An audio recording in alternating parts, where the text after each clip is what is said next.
opisyal. Hindi lamang mga kalihim, mga opisyal ng Constitutional Commission, pati na rin mga miyembro ng Armed Forces, mga opisyal ng Armed Forces of the Philippines at saka Department of Foreign Affairs na mahigit 1.5 buwan hindi makakapagtrabaho ng buong buo kung hindi sila mako-confirm. SP, kailangan nyo talagang sorry. Yung na nagpapanggit po na yung mga delays and postpone, eventually, kapabag sa kanya, hindi na talaga matutuloy. Hindi ko alam kung anong hugot nila, pero gaya na sinabi ko, sa dulo, plenaryo magdedesisyon sa lahat ng bagay na ito, di ba? Yes, SP, kung hindi kayo mag-convene as impeachment court bago kayo mag-adjourn, walang impeachment court. So, walang tatawid sa next Congress. Tama po. These are all hypothetical. These are all hypothetical questions. Again, kayo naman nagtanong kayo, may posibilidad ba na hindi? Sabi ko, may posibilidad. Ngayon, lahat na nagtanong, hindi na matutuloy. Hindi naman ganun yun, ha? Di ba? Hindi naman ganun yun. Nagtanong kayo kaugnay nun, sinabi ko may posibilidad, pero hindi ko sinasabing yun ang mangyayari. I'm just being honest and frank and straightforward that there is that possibility always. But it has never happened in the past. Pero sir, may study na kayo, di ba? Well, once nangyari pala, nung nag-walk out yung prosecutors sa impeachment ni dating Pangulong Estrada, kung maalala nyo, nag-withdraw ang prosecutors doon, ha? Sabi nila, ayaw na nila. At ang sabi ng Senado, isususpend na muna namin to hanggat hindi kayo nagpapakita hanggang nag-EDSA na. Tapos in-archive na lamang yung impeachment. Ganun na nangyari doon, ha? But again, wala namang nagplano, wala namang nagsabi, pero kung tatanungin niyo, posible ba yun ng mga panahong yun? May sumagot naman din siguro, oo. Sir, can you walk us through the process kung paano? Gusto mo rant na lang para mabilis-bilis tayo. Kung paano po ninyo napag-desisyonan na i-move yung... After LEDAP, that's why we came out with a notice. In the afternoon of Thursday, May 29, right after LEDAP. Dahil kaya nga hinabaan ko na yung sulat sa House of Representatives na pinabigay ko sa inyo para doon na nakalagay lahat. At doon na nakalagay yung sagot sa lahat ng pwede niyong tanungin kung bakit. Pero hindi pa kiusap. From the President. No, it did not. Ano yun? Decision ng House at Senate leader. I was not even able to tell Martin, the speaker, about that. He found out through the letter that I sent him. So, sariling decision yun, sir? After consulting some of our members as well. Pero bago niyo po nilabas yung parang proposal yun na calendar months ago, hindi pa po ba alam na may mga ganito karami pang 12 priority bills, may 300 na upo sa CA? Hindi, dahil yung mga ina-appoint ng presidente, kaya ad interim ang tawag, in-appoint niya to in the course of the recess. Hindi naman yun in-appoint ng mga panahong yun. Pangalawa, usually sa LEDAC, nababawasan yung bills na iti-take up dahil hindi naaabot. Itong LEDAC na to ang pinag-usapan, ano pa ba yung kayang gawin dahil sayang naman. Advanced stage na yung mga bill at pwedeng ihabol pa sa 19th Congress imbis na magsisimula na naman sa simula pagdating ng 20th Congress. Sabihin po pwedeng tumawid sa 20th Congress yung impeachment. Meron na ba kayong pag-aaral na ginawa? Kasi malamang yun na maging issue. Paano nyo i-address yun? Meron, may president yan sa US Congress. Ang isang ehemplo din, kayo naman, simula na naman tayo, napag-usapan na natin yan dati. Ang isang example din yan, yung SET. Yung mga kaso ng SET, tumatawid ng Congress. Yung term na pinagdedebatiyan sa protestang yun. Bagaman nagpapalit ang mga maestrado ng korte, nagpapalit ang mga miyembro ng SET, tumatawid at tumutuloy pa rin siya. Pero wala pang eksaktong pinagbobotohan ang plenaryo kaugnay sa bagay na yan. So, pwedeng pagbotohan yan ng plenaryo ng 19th Congress. Pero ano man ang desisyon namin, hindi pwedeng ibahin yung 20th Congress. So, pwede magkaroon ng ibang pananaw yung 20th Congress. Halimbawa, pwedeng sabihin ng 19th Congress, tatawid yan. Pero ang pasya ng 20th Congress, hindi tatawid yan. At i-dismiss nila.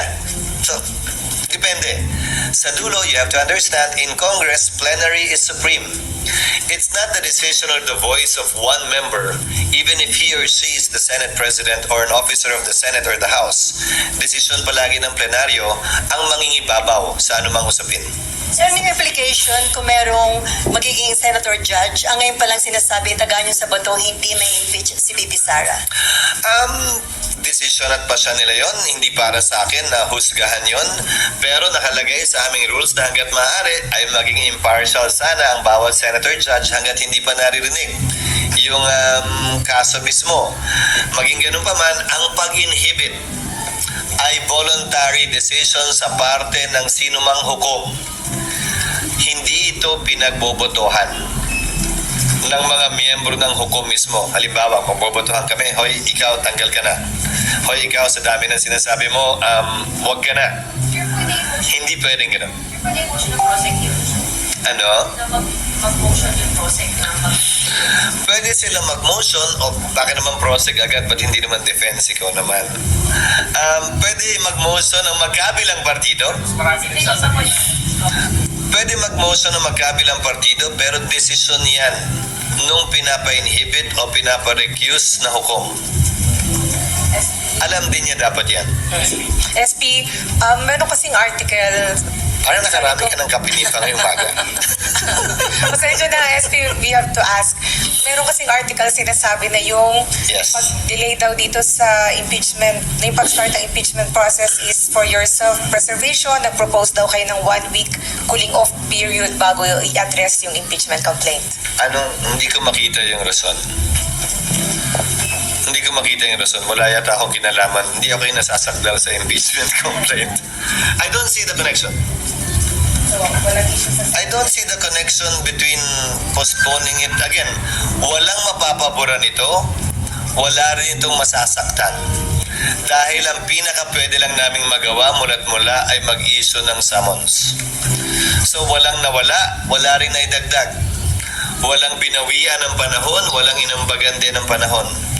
Ang nakuha lang namin dito ay mas mahabang panahon para gawin yung totoo naman talaga naming trabaho na magpasa ng makabuluhang legislasyon at batas. Sir, kahapon yung statement po ni President ayaw niya naman talaga sa may effect ba ito sa nag-impeachment? Matagal naman na rin niya sinasabi yan, di ba? At sinabi ko na rin kanina, yung pagpapadala ko ng sulat ng Webes, bugsuyo ng LEDAP, yung kailangan namin tapusin, walang sinabi ang Pangulo o walang utos ang Pangulo kaugnay dyan. At hindi ko nga rin nasabi kay Speaker Martin nung nandun pa dahil nagpasya kami pagkatapos na nung minamap out na namin yung mga kailangan gawin kaugnay sa mga pinag-usapan sa LEDAP. Sir, personally, kasi sa survey, 9 out of 10 nasasabi na dapat harapin at sagutin ni Bibi Sara yung mga kaso sa kanya dito nga sa impeachment. So, sa tingin nyo, better nga na masagot ito ni Anong Bibi Sara? survey yan? SWS ba yun? 9 out of 10 survey. Parang ang dami kong survey na nakikita na iba't iba ang sinasabi. Balik-baliktaran sinasabi. So, Ito yung depende na lang. latest survey. No, ang sinasabi ko dahil iba't iba yung survey, mahirap naman magdesisyon base sa survey. Dahil bali-baliktad naman din ang sinasabi ng survey at hindi siya ang basihan. Hindi yan ang basihan ng anumang pagpapasya ang ginawa ko. Dahil hindi naman ako tumakbo at hindi naman ako tumatakbo. Sir, sabi na, di ba nga gusto constitution na fourth grade ganyan, ba violate po ng constitution na okay, you went on break, pero ngayon in session na ulit, bakit hindi pa rin ito? There are pending cases in the Supreme Court, both for mandamus to compel us to convene and prohibition to stop us from convening. Walang TRO, so we are proceeding as we think best. Pangalawa, ibabalik ko na naman. Yung mga prosecutor na congressman na nagre-reklamo ang forthwith na immediately, sila nga mismo hindi nila sinunod yung sarili nilang rules na immediately ire-refer ng SecGen ang lahat na impeachment complaint sa Speaker para ilagay niya sa Committee on Justice. The SecGen sat on it for 4 months. Kung ang mga prosecutor hindi naman sinusunod yung salitang immediately sa sarili nilang rules, kami forthwith lang naman na nakalagay, hindi naman immediately. Sabi nila pareho daw yun. And so, kung yung mga prosecutor mismo ay tila hindi naman nagmamadali at pinipili nila kung saan sila nagmamadali, wala sila sa lugar, madaliin kami ngayon. Pero mas mabigat yun sa constitutional provision. Oo, pero nakalagay din nga doon sa